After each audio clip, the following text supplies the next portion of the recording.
Welcome back to Minded by Jay.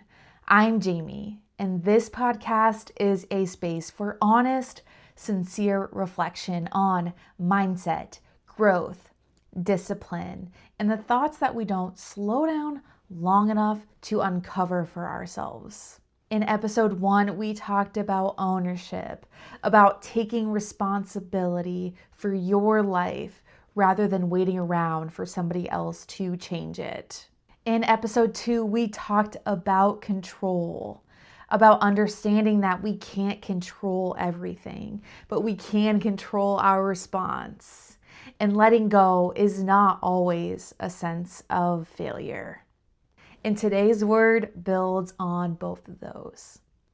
Today's word is distraction, and not the obvious kind. Not the scrolling, not the wasting time, not the being a bump on a log. I want to talk about the distraction that looks productive, social, and full, but the same kind of distraction that keeps you from becoming the person that you've always wanted to be. Distraction isn't always laziness. Sometimes it's overcommitment. Sometimes it's constant plans. Sometimes it's noise. Sometimes it's being so busy that you never have to sit long enough to hear yourself think. And here's the part that I had to learn the hard way. Distraction is safer than solution. Distraction is safer than solution. Let that sit. Distraction can be safer because it requires vulnerability. Vulnerability requires ownership. Vulnerability requires risking change. Distraction lets you feel engaged and plugged in without actually having to deal with the thing that is making you uncomfortable. In 2019 and 2020, I went through a great deal of emotional turbulence. And instead of sitting with it, I scheduled over it. My weekends were packed. I was constantly around people, always being the social girly, usually having a drink in my hands.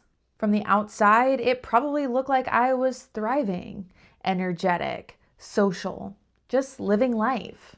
It wasn't all negative. I was still hitting the gym and I was still filling my cup with the people that I love. But if I'm being honest, I was avoiding my emotional unavailability, avoiding my full potential. It was safer to be busy than to be alone with my own thoughts. It was safer to laugh than to feel. It was safer to numb than to heal.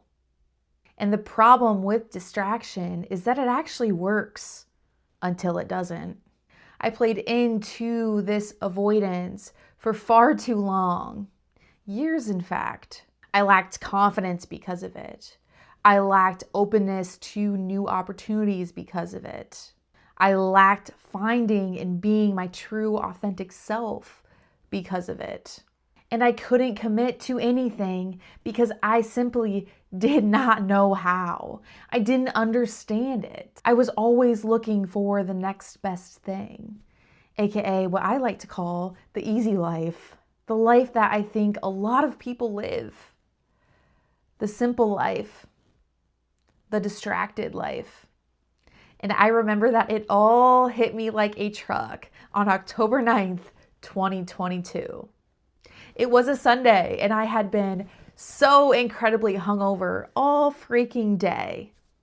All day. And I had been hungover the weekend before and the weekend before. And I remember looking at myself in the mirror that night and literally saying out loud, "What are you doing? Who are you becoming? What is wrong with you? Get your together." That night, I went to bed thinking, I am done wasting an entire day recouping from the day prior. I am done setting myself up to only take steps backwards. And that was it. The next day was a Monday, and on that day, I started 75 hard because I knew that I needed a structured program to commit to that was way bigger than myself in order to pull myself through this mess. And if you're not familiar with it and you're interested, Andy Frisella started it. He's a badass. Go check it out.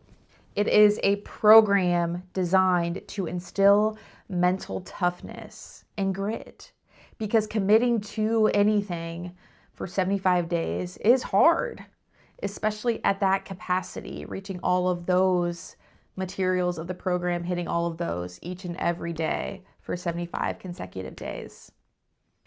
During this process and during this program, I found that each day I was kind of simply pulling back a layer of an onion. I was the onion.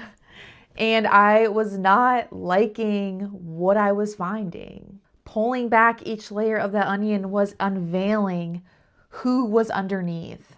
And honestly, it got harder and harder because of that. I did not like the person who I found underneath all of those layers of that onion. I found someone who was dull. I found someone that lacked initiative. I found someone that was not confident and could not make any decisions for herself. I found someone that needed help. I found someone that was avoiding. I'm not saying that this program is the end-all be-all, but for me it was, because it required me to stop all of the BS, to stop the social plans all the time, to stop the distraction, all to focus on the key initiatives of the program. It required me to slow the heck down, to eat healthy foods.